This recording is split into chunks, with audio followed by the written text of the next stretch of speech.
Melanie Perish, a gender-fluid crone, is interested in poetry and poets. Her work has appeared in Sequestrum, The Meadow, Rust and Moth, Persimmon Tree, Abandoned Mine, Ultramarine Review, and other small press publications. Her work appeared on Nevada Humanities Double Down blog, and she was a featured poet for Moontide Press. Passions and Gratitudes from Blackrock Press, 2011. The Fishing Poems, Meridian Press, 2017. Foreign Voices, Native Tongues, Single Wing Press, Blurb, 2021 are her collections. She is a member of Poets and Writers, Inc. Melanie is grateful to workshop and open mic poets who help improve her work with their careful and incisive comments. She believes reading makes you beautiful. Please welcome Melanie Perish. You all so much for being here. And a special thanks to Monica, Shauna, and Sandy. These are remarkable women and poets, as are many of you who are in the audience. I think that one of the things that I like best about their poetry is that it silences, and I hope that some of my work does that too. My first several poems deal with situations in the world and also in this country. And the first one is called Today's Apocalypse Begins with Butterflies. In the park, you tell me how monarchs mate, so pencil tips drop one by one on the underside of milkweed leaves. Simple-eyed larvae can't detect outline, texture, detail. Caterpillars eat and eat toward the next iteration. I watch you with your child. To him, all of you smells delicious as the grass he's just discovered. Today, oil-slick ducks breathe chewable air. It greets our children, the healthy, the hungry, ones war-maimed and forgotten. In a world where we ignore fire and hurricane, wood and water can do nothing to protect themselves. The promise of flight lives in us, to mate, to breathe, but simple-eyed, we long for texture, detail, then ignore it. Will the grass remain here in 50 years? Will your son's daughter discover it with him? Will she find it delicious?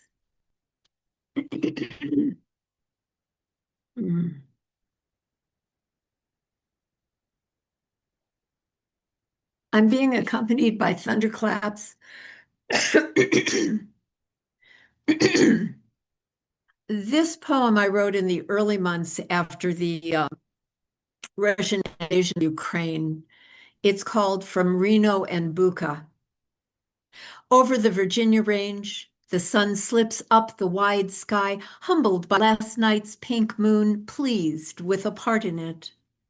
Pine needles and red leaves crosshatch sky, white porcelain, an edge of apricot light. Across the valley, Reno floats, dim stones with flecks of mica. Streaming toward me through clear air, a herd of clouds, their manes and horsetails. In Reno, we listen. Soldiers scattered like broken, chasing under skies with unholy missiles flying, and in Bucha, families in basements are not. They are not dreaming, cannot imagine their lives before this. Over the Virginia range, in Reno, we listen, see the news where the sun slips up the wide sky, buildings dangle, stoves humbled by last night's pink moon, and Russian soldiers pleased with a part in it, believe lies scattered like pine needles, red leaves. Broke pencil points, crosshatched sky, white porcelain, children missing under skies, an edge of apricot light, with unholy missiles flying, and across the valley, Reno floats. In Bucha, dim stones with flecks of mica. Families in basements are not toward me through clear air. They are not dreaming, cannot imagine a herd of clouds, their manes, horsetails, their lives before this. Mm. This is called After a Radio Interview with Recent Immigrants. In a level voice, I heard a woman seeking asylum say that the Border Patrol, instructed to call migrants animal, invader, criminal, do this, and sometimes in several languages. No one reprimands patrolling agents on horses who use riding crops or reins to whip the immigrants as they stand or walk the border. She believes the great-grandfathers, the great-great-aunts, the third, seventh, and 10th cousins of these enforcers are vigilant ghosts. They must weep, if they can weep, she says. He lifts a wing to cover their faces.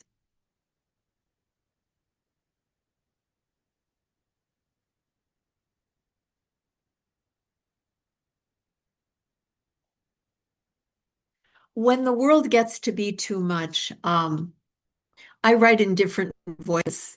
And one of the voices that shows up regularly are the godmothers. And the godmothers are a collective voice, and they have an opinion on everything. This is called What the Godmothers Told of Origins. Distant lands, close to home, foreign voices, native tongues, these are cell tissue to us. Paradox is in our marrow, just as ghosts live in the scaffolding of our bones like native tongues. These are cell tissue, foxfire on the white pine. Our ancients live just as lives in the bellows of our lungs like wind is and inhabits sky. Foxfire on the downed white pine. Our ancients live, wings tucked in after celestial navigation, real as wind is, and inhabit sky. Herons and fish fly, touch down, wings tucked in after sensory navigation, real as to us paradox is. In our marrow, herons and fish fly touch down in distant lands close to home with foreign voices, native tongues.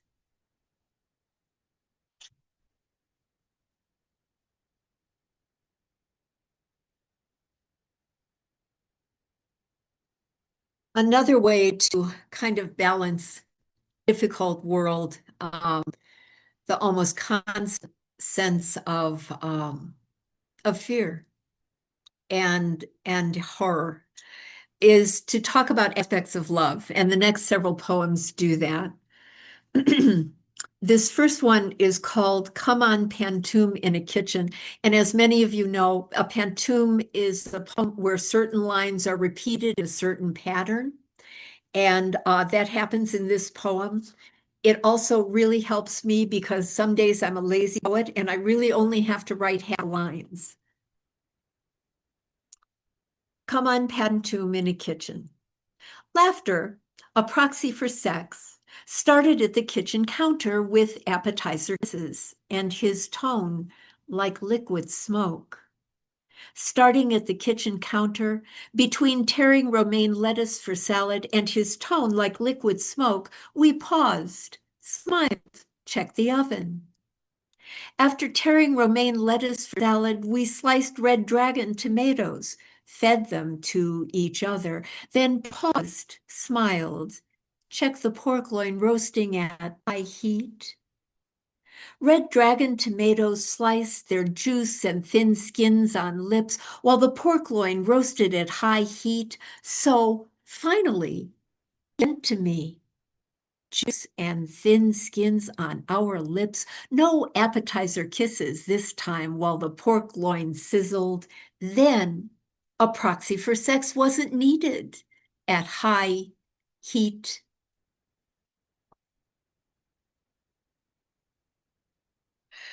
Uh, I just hope that I am not that strange old woman who who writes about sex, drugs, and rock and roll.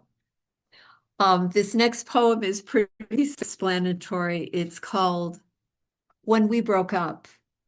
For her, when my words were new, our days were talk and touch. Your hands were slow. My mouth on your mouth found tongues had a language where vowels shaped breath and sighs were better than punctuation. Both of us thought we spoke and listened. Neither of us imagined our lives were written with different alphabets. My dictionary included contradictions to your father. Your lexicon had too many synonyms for silence or omission. Both of us know the range of a father's voice. Do not remember me as a fragment. Do not remember me as the thorn in your family's pride. The patriarchs are mesmerizing as the wrinkled air above the road with its hot, thin shimmer. But this signals thirst. Remember me as the woman committed to voice. Remember me as the heart that breaks and breaks open.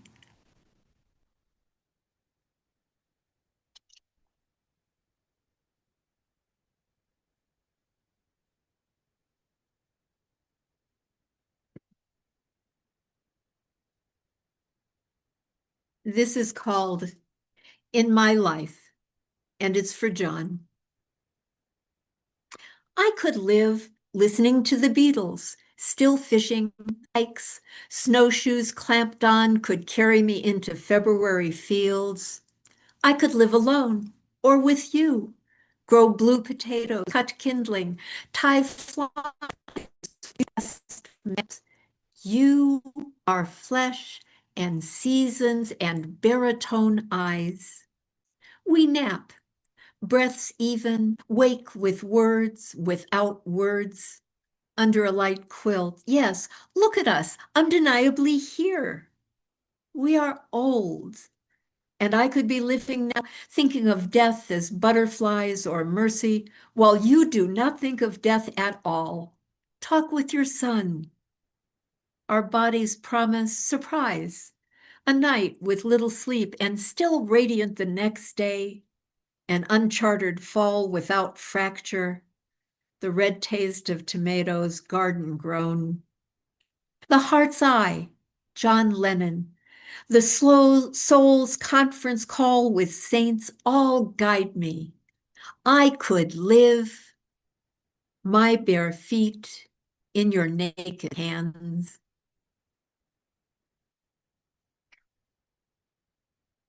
Mm.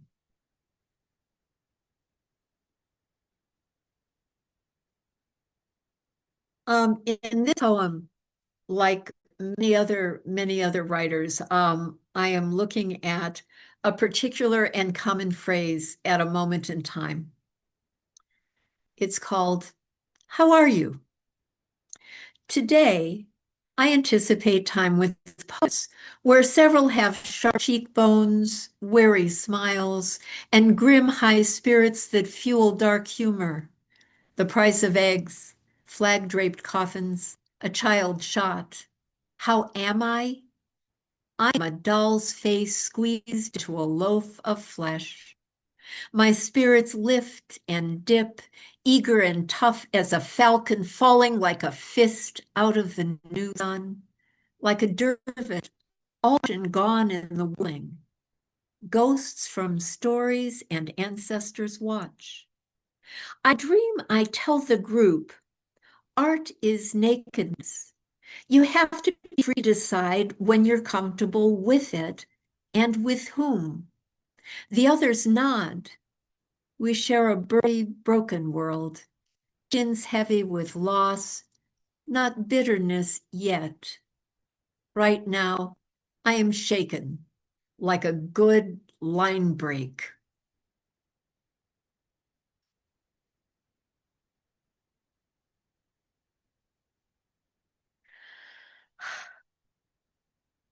We hear a lot these days, I think, about emotional challenges and mental health. And this poem touches on both. On a street that should be named Lost, he called and we talked, stopped in front of a brick house on Ralston. I think his lover used to live there down the street from St. Mary's ER. He asked if I remembered last month when we were in Vermont, but we were never in Vermont. Nerves on DEFCON 1, because he was off his meds and on mushrooms or a Humboldt County pot. In Vermont, he said, we tapped maple trees, drilled a trunk hole, pushed the spile in, heard sap run. We were magic, he said. The trees were mystics in English and French. I'm afraid they'll tap my brain again, he said. I won't let them, I said, and neither will your brother. Let's up there. I left him at his brother's house. I left him in better care than mine. I kissed his cheek before I left. His pain was wiser than my kiss.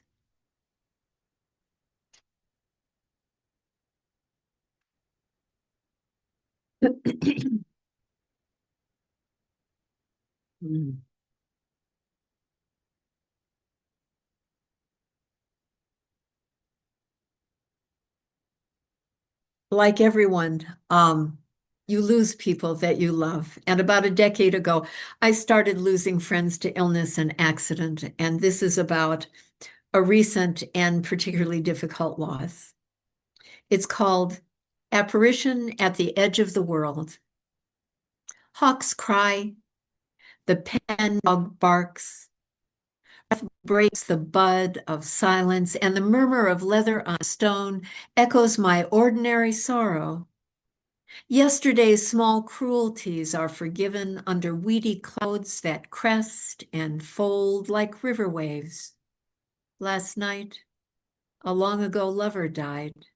When I finally slept, a dissonant apparition with her face reminded me I live on the edge of the world where sooner or later everyone falls off. She and I were feral cats, the ones left by summer people who thought pets were seasonal like bathing suits. We swam in the clamorous dark, carnival calliope and bare bulbed lights in the distance. When she asked me to move away with her, I asked her to stay. Now, I walk as though I swim this hour, sink as a wave knocks me under. I surface, take that first breath, the one that lets you know you won't drown.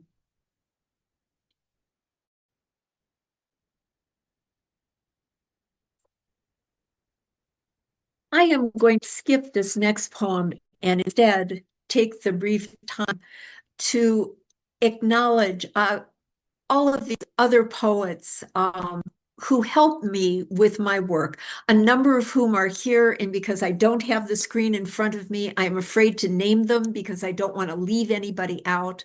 But there are also groups like Poetry Promise out of Las Vegas, which which has been an incredible support. Um, like the Rivertown poets who I found in 2020 and kept me going through the pandemic. And there are regular poets that I meet with weekly or monthly, and these people, and many of them are women, they're my friends, and they help me be a better writer, and they help me be a better person. And then there are my dear friends who understand a part of me that nobody else does because they're in recovery, and other friends like Cheryl, who I've been friends with since 1979. This is the first of the last two poems that I'm going to read. It is an old poem. It is still true. It was written on Cheryl's deck.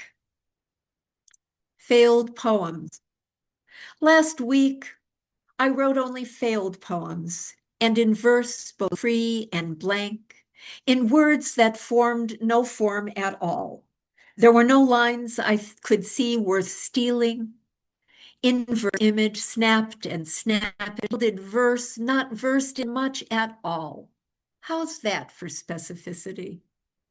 The haiku was 17 syllables without nature or seasons.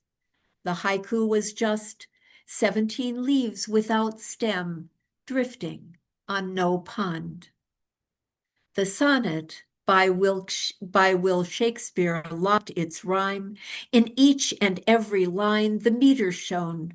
The closing tried so hard, time after time, to sum the thoughts, but broke instead, like bone. Off base, off kilter, with no centered core, I wrote, but faltered, fell and wrote no more.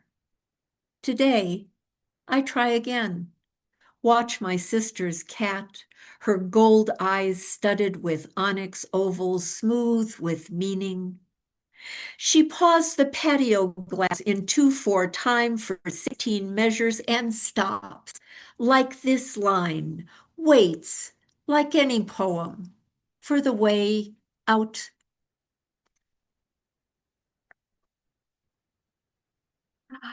Uh,